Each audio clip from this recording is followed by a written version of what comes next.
Hi, welcome back to Pastor Kevin On, and this is Pastor Kevin on oil and gas. I'd like to share my thoughts today on the subject of oil and gas, and I'll talk about environmentalism in another episode down the road here, but this is one that affects that subject matter of environmentalism. And we live in a time where there are a lot of people who are very anti-oil and gas.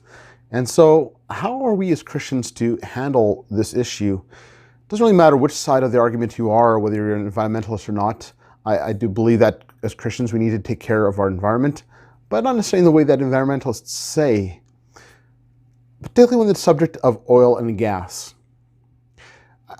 I sometimes think that we as Christians forget that God is the one who created this entire universe. He's the one who created this world. As we know from Genesis, He created the world and all life in 6 days. And part of that is what He left in the ground. And remember, in Genesis, God tells Adam and Eve to use the ground, to use the things that are in this world. So God has left these resources in the ground for us to extract and to use for our benefit. I don't believe God never intended for us to leave everything in the ground all the time. Yes, we need to be responsible in how we take those resources out, like oil and gas and coal. But God knows that we needed those resources for daily life. We live in a different time now than back in the Old Testament, where we have technology that's different. Even our shoes, the soles are made out of oil byproducts.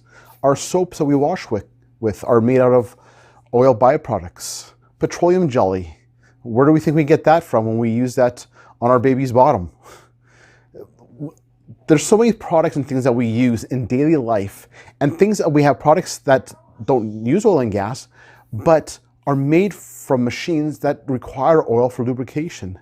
There's just so much things in our life these days that involve oil.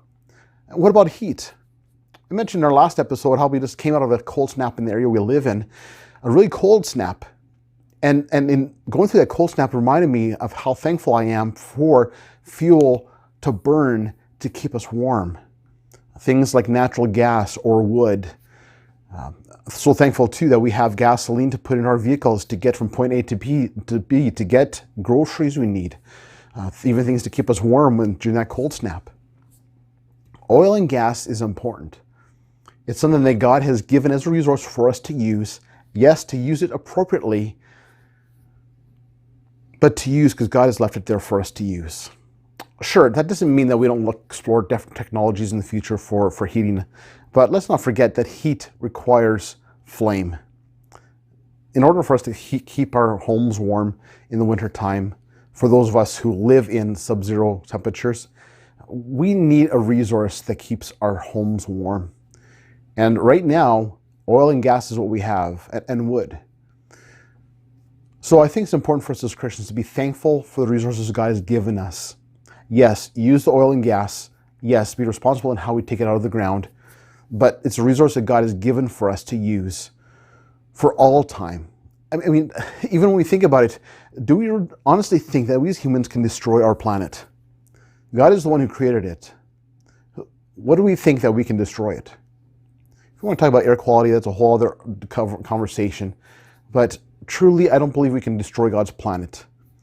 Yes, we can affect air quality, but we can't destroy the planet. Remember, God's word even talks about that the day He's going to come and return to take us home into heaven, those who are Christians and those who aren't Christians, to stand before judgment, before they're sent for eternity in hell, which, by the way, reminds us the importance of evangelism. But we need to be thankful for the oil and gas. God, we can't destroy our planet. God made it. God is the one who will be the one who decides when this earth will end. There's prophecies about that. God will decide when the heavens and the earth will end. And in Revelation, it talks about when He'll create a new heaven and new earth. So we really can't destroy the planet. Again, yes, be responsible in how we get those resources out of the ground and be responsible in how we use them. But God has left those resources there for us to use. So as Christians, we should be thankful for oil and gas. Things that we can use that betters our lives now and able to get us to work, keep us warm, and makes it available for us to use so many more things that we use today. So I am thankful to God for the oil and gas that we have, and thankful for those industries and those who do that job, a very dirty job, to bring out of the ground so that we can have the luxuries that we have these days and the warmth that we have in our homes. This is Pastor Kevin on oil and gas.